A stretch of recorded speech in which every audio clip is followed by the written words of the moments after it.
नाम हूँ। आज हमारे पाठशाला के बारे में बताना चाहती हूँ। हमारा पाठशाला का नाम पीएच प्रिंस है। हमारा पाठशाला मंदिर का समान है। हमारा पाठशाला बहुत सुंदर है। हमारा पाठशाला ज्ञान का भंडार है। हमारा पाठशाला में शिक्षक सभी बच्चों को ज्ञान प्रदान करते हैं। हमारा पाठशाला में 30 कमरे हैं। हमारा पाठशाला में खेल का बड़ा मैदान है, इसलिए हमारा पाठशाला बहुत पसंद है। मेरा नाम है सुभद्रा हर्षिता। मैं 8वीं कक्षा में पढ़ रही हूँ। आज मैं चौराहे के बारे में बोलना चाहती हूँ। यह चौराहा है, यहाँ 4 सड़कें आकर मिलती है। चौराहे के बीच एक ऊंचा चबूतरा है। उस पर पुलिस सिपाही उस पर खड़ा रहता है। वह सवारियों को रास्ता दिखाता है। एक तरफ से आने वालों को रोक देता है, दूसरी तरफ से आने वालों को जाने का इशारा करता है। बालकों सड़क पार करते समय तुम भी सिपाही की ओर। मेरा नाम आरस आराध्या है। इस दिन मैं आपको कुतुब मीनार को बोलना चाहता हूँ। कुतुब मीनार एक ऐतिहासिक मीनार है। कुतुब मीनार का निर्माण कुतुबुद्दीन ऐबक ने 10वीं सदी में निर्माण किया। यह मीनार लाल किले की तरफ बलवा नदी में निर्माण किया। कुतुब मीनार का ऊंचाई 72 मीटर है। यह दिल्ली में स्थित है। कुतुब मीनार के ऊपर जाने के लिए मीनार के अंदर से सीढ़ियां बनी है। कुतुब मीनार का आकार गोलाकार है। मेरा नाम केकाले सिंह है। 5वीं कक्षा में पढ़ रही हूँ। मैं चार मीनार बोलना चाहती हूँ। चार मीनार 20 मीटर लंबी है। चार मीनार भारत का ऐतिहासिक साम्राज्य का एक है। भारत का मुख्य आकर्षण का केंद्र है। सबको शुभोदय। मेरा नाम भी लक्ष्मी नाथ है। मैं 9वीं कक्षा का छात्रा हूँ। आज मैं क्रिया विशेषण के बारे में बोलना चाहता हूँ। क्रिया की विशेषता बताने वाले की शब्दों के क्रिया विशेषण कहते हैं। क्रिया विशेषण में 4 भेद है। स्थानवाचक क्रिया विशेषण, जिन शब्दों से क्रिया के स्थान पता चलता है। उदाहरण नीचे, ऊपर, यहाँ, वहाँ आदि। कालवाचक क्रिया विशेषण, जिन शब्दों से क्रिया के समय पता चलता है। उदाहरण अब, आज, कल आदि। परिमाणवाचक क्रिया विशेषण, जिन शब्दों से क्रिया के परिमाण पता चलता है। उदाहरण बहुत, इतना, उतना आदि। रीतिवाचक क्रिया विशेषण, जिन शब्दों से क्रिया के होने की रीति पता चलता है। उदाहरण धीरे धीरे, तेज, इतना, ऐसा, वैसे आदि। धन्यवाद। सबको शुभोदय। मेरा नाम राघवश्री है। मैं 9वीं कक्षा की छात्रा हूँ। आज मैं प्रदूषण के बारे में बताना चाहती हूँ। प्रदूषण का अर्थ है वातावरण का दूषित अर्थात हानिकारक होना। प्रदूषण एक वैश्विक समस्या बनते जा रहा है। प्रदूषण का 4 भेद है: जल प्रदूषण, वायु प्रदूषण, थल प्रदूषण और ध्वनि प्रदूषण। पहला, जल प्रदूषण। जल प्रदूषण अशुद्ध और हानिकारक गैस का विलय जल प्रदूषण कहलाते हैं। वायु प्रदूषण, वातावरण में दूषित और हानिकारक गैस और अशुद्ध कण वायु प्रदूषण कहलाते हैं। वायु प्रदूषण के कारण मनुष्य और पक्षियों को जीने के लिए स्वच्छ वायु नहीं मिलती है। तीसरा है थल प्रदूषण। थल प्रदूषण प्लास्टिक की वस्तुओं को इस्तेमाल करने से होता है। और 14 है ध्वनि प्रदूषण। ध्वनि प्रदूषण मानव निर्मित प्रदूषण है। इस प्रदूषण के कारण पक्षियों को और मनुष्यों को मानसिक समस्या आती है। मेरा नाम पीहू सिद्धलास्ती, मैं 9वीं कक्षा पढ़ रही हूँ। आज मैं समास के बारे में बताना चाहती हूँ। समास 6 प्रकार के हैं: अव्ययीभाव समास, कर्मधारय समास, बहुव्रीहि समास, द्वंद्व समास, द्विगु समास और तत्पुरुष समास। अव्ययीभाव समास, इस समास में यह पहला पद पूर्वपद अव्यय होता है। इसमें पूर्वपद प्रधान होता है। कर्मधारय समास, इस समास में उत्तरपद प्रधान होता है, जिसमें से एक विशेषण दूसरा विशेषण होता है। बहुव्रीहि समास ऐसा समास है कि जिसमें कोई पद प्रधान नहीं होता। द्विगु समास, इस समास में पहला पद संख्यावाचक विशेषण होता है। द्वंद्व समास, जिसमें दोनों शब्द प्रधान है, विग्रह करने पर एवं और या अथवा शब्द लगता है। तत्पुरुष समास, इस समास में उत्तर पद प्रधान है और शब्द मध्यों के की, खो, में, पर, को लोप हो जाता है। मेरा नाम पवन है। मैं 7वीं कक्षा में पढ़ रहा हूँ। मैं इंडिया गेट के बारे में बोलना चाहता हूँ। इंडिया गेट दिल्ली में है। इंडिया गेट को भारत का युद्ध स्मारक भी कहते हैं। इंडिया गेट पर गणतंत्र दिवस पर परेड निकाली जाता है। इंडिया गेट पर कई सैनिकों के नाम लिखे हैं। नमस्कार, मेरे नाम के रागिनी है। मैं 9वीं कक्षा में पढ़ रहा हूँ। आज मैं फुटबॉल के बारे में बता रहा है। फुटबॉल एक फुटबॉल मैदान है। सभी स्कूलों में फुटबॉल खेला जाता है। फुटबॉल सबका प्रिय है। फुटबॉल खेलने से 2 टीम है। फुटबॉल खेलने के गोल रक्षा का महत्व स्थान है। फुटबॉल खेलने से बलवान और हरिश्रम होते हैं। फुटबॉल खेलने से अनुशासन का गुण पैदा होते हैं। सबको शुभोदय। मेरा नाम अन्वेष है। मैं 8वीं कक्षा में पढ़ रहा हूँ। आज मैं श्रीहरिकोटा के बारे में बोलना चाह रहा हूँ। श्रीहरिकोटा आंध्र प्रदेश के नेल्लोर जिले में है। ये भारतीय अंतरिक्ष केंद्र का अनुसंधान केंद्र में से एक है। इसमें बहुत सारे रॉकेटों अंतरिक्ष में भेजा गया है। इसमें यात्रिकों के लिए बैठक मंदिर भी है। इसमें रॉकेटों को अंतरिक्ष में भेजा जाने वाले प्लेटफॉर्म भी है।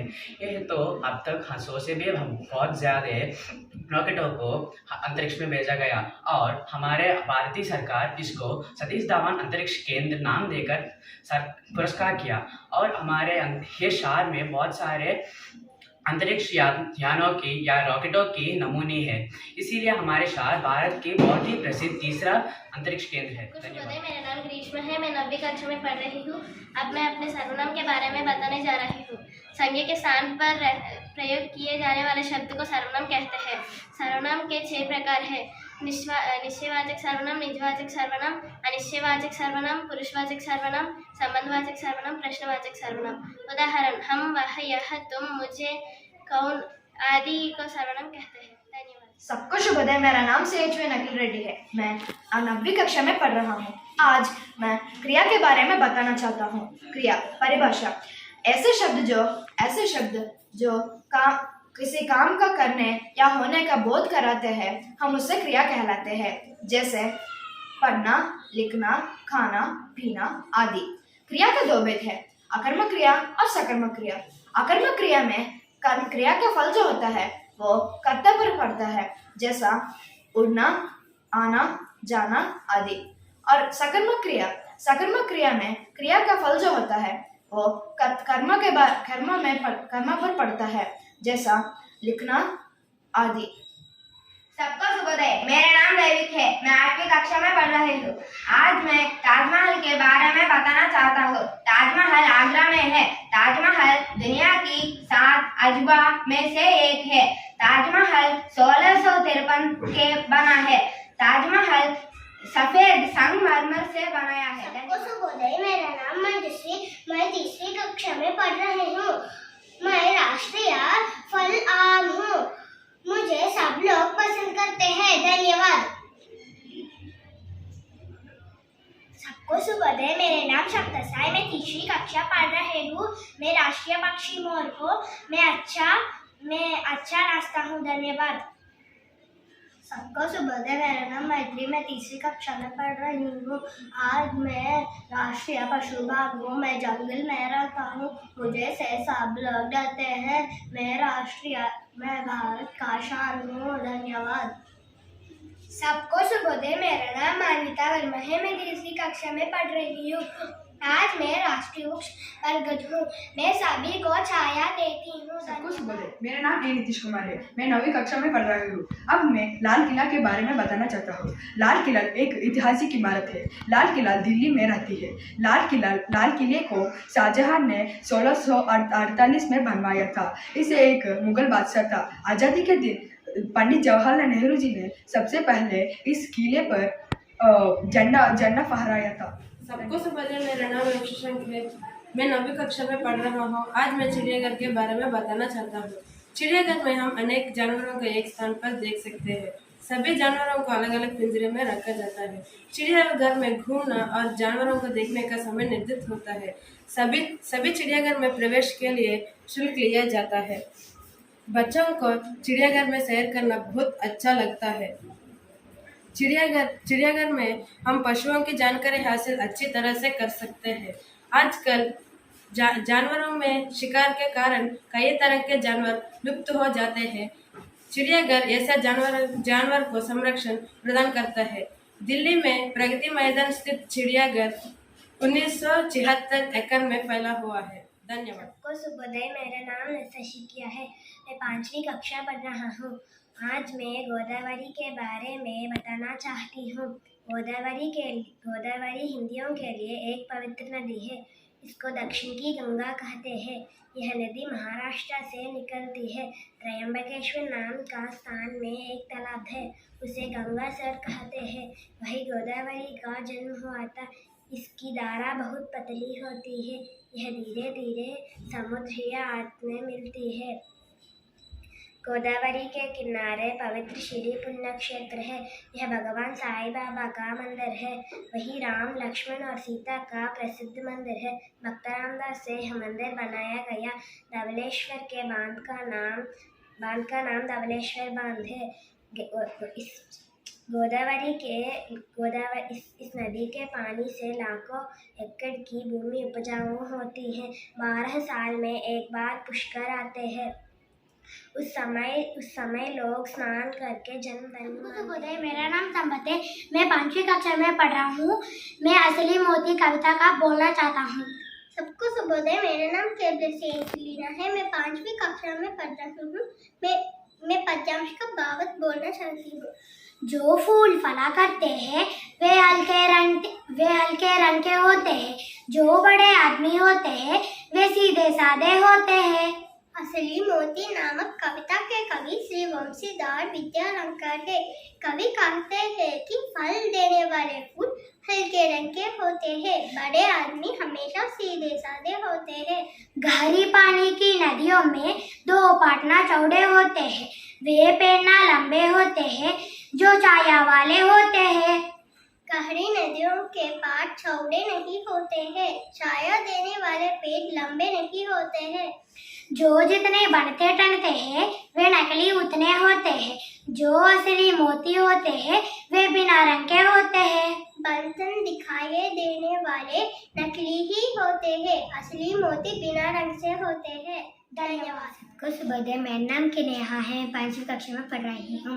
मैं कुछ पालतू जानवरों के बारे में बताना चाहती हूँ। वह कुत्ता, हाथी, घोड़ा आदि। कुत्ता सबसे बड़ा वफादारी जानवर है। वह घर की रखवाली करता है। वह रोटी, भात और मांस खाता है। हाथी सब जानवरों में बड़ा है। वह बारी से बारी चीज़ों के उठा सकता है। हाथी के दांत लंबे होते हैं। बड़े बड़े मंदिरों में हाथी रखते हैं। घोड़ा समझदार जानवर है।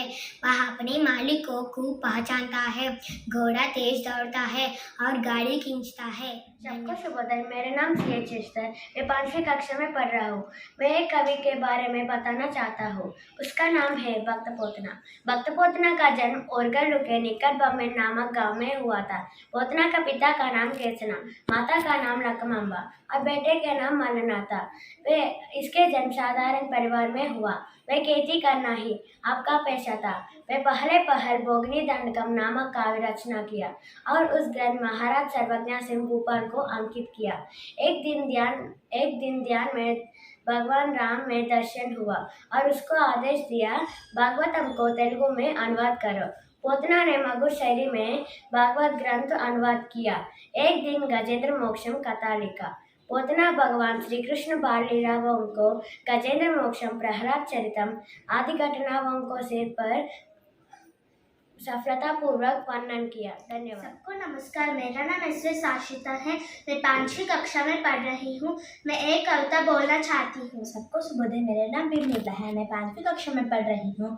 मैं पद्यांश का बावत बोलना चाहती हूँ। चाह नहीं मैं सिलबाला के गहनों में घूमता जाऊं। चाह नहीं मैं प्रेमी मान में बिंद प्यारी को ललचाऊं। पद्यांश का बावत। फूल चाहता है कि मुझे देवकन्या के गहनों में घुलते जाने की अभिलाषा नहीं है। मैं प्रेमी माला में रहकर प्रेयसी को ललचाना नहीं चाहता हूँ। चाह नहीं सम्राटों के शव पर हरी मैं डाला जाऊं। चाह नहीं देवों के सिर पर चढ़ूं, भाग्य पर टलाऊं। भावार्थ। फूल चाहता है कि मुझे महाराजाओं के शव पर डाला जाने की इच्छा नहीं है। मैं देवताओं के सिर पर चढ़कर गर्व करना नहीं मानता हूँ। मुझे तो लेना वनमाली, उस पथ में देना तुम फेंक। मातृभूमि पर शीश चढ़ाने, जिस पर चाहो वीर अनेक। भावार्थ, फूल चाहता है कि मुझे तोड़कर फेंक देना। उस मार्ग में 20 सैनिक जाते हैं, उनके पैरों के नीचे दबकर मैं अपना जीवन धन्य मानता हूँ। इस कविता के कवि माखनलाल चतुर्वेदी जी हैं। धन्यवाद।